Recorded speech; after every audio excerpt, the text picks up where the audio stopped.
another bit to check is actually over here. There is a LeBaron GTS. This is the type of car basically that I got my gauge cluster from. I was actually going to buy this car from them for 600 bucks a couple years ago, but they ended up not being able to find the title. It ran fine, it just needed a head gasket. That and that door didn't want to open. But it's a neat car. Let's see. That's the hood release. Oh, it's kind of a damn shame. I wanted it. You know, it only needed a little bit of front end work and a head gasket, but it started right up for me and it drove on its own power. And hey, look, that big canister looking deal right there is exactly what I'm looking for.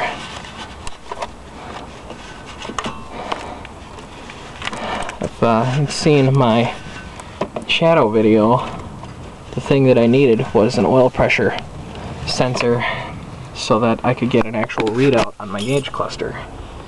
That is exactly what this is. There she is now, just kind of getting it out of there. I didn't bring any actual wrenches with me because I didn't really know what I needed. So I guess I'll just have to monkey that out of there. See how we go from there. Might be a little bit... Oh, there we go, it's starting to turn. Not too bad.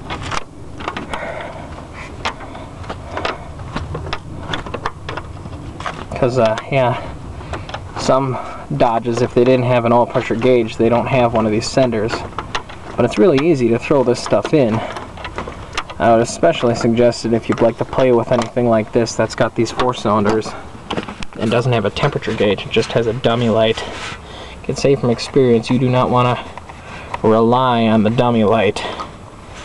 And as long as you kept these things from overheating, you'd never have a problem with them. That's the key to making them reliable, I guess. Same with any car, a little bit of maintenance, and basically, yeah, there's maintenance, keeping up with it, and keeping it from overheating. That's all it takes. Yep. Alright. That is what I need right there. Took the wire to help me if I don't bolt it in. Little pinhole for the oil pressure to go through. Pretty simple stuff. Cool. Yeah, like I said, there's a lot of junk here. Scrap steel, school buses, motorcycles, mopeds, bicycles, snowblowers.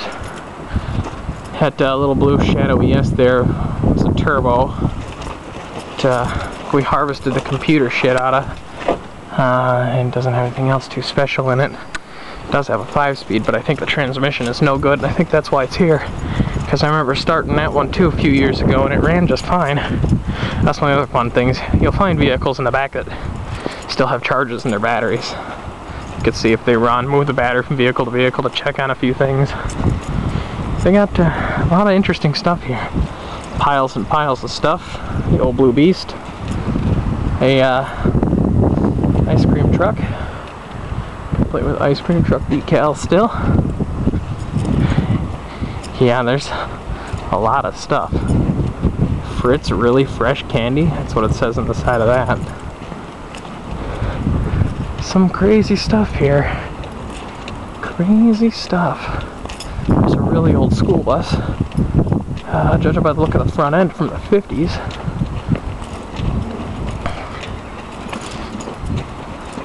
It's piles and piles of engines and tires and things, and the car stacked up getting ready to go in the big red crusher there.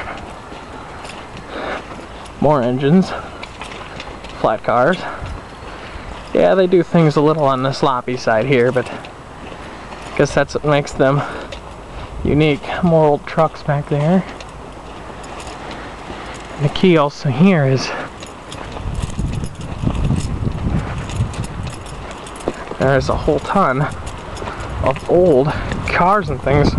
Old trike, old riding lawnmowers. Lots of old cars and stuff hiding back here. Even this cute little thing. I think I found out something what it is, like a Morris or something. I'm not sure. Tiny, tiny little motor in the thing. Just a strange little car. Cute, I don't see them. But, yeah. Something else this place is. Oh look, outboard motors. And, another piece of an outboard motor. Another piece of an outboard motor. The remains of a building. There's an old rig over there. Yeah, there's a little of everything. I found different riding lawnmower parts here too. Another really old truck. Air conditioners. Like I said, a junk yard. Actually, I adopted my little white and orange kitten from this junkyard. The one who likes Cap'n Crunch. Yep. Well, anyways, ta-ta for now. I figured I'd show everybody this while I still could before, you know, inevitably the city's going to probably try and close this place down. Because, well, I suppose it is a hazard to the environment.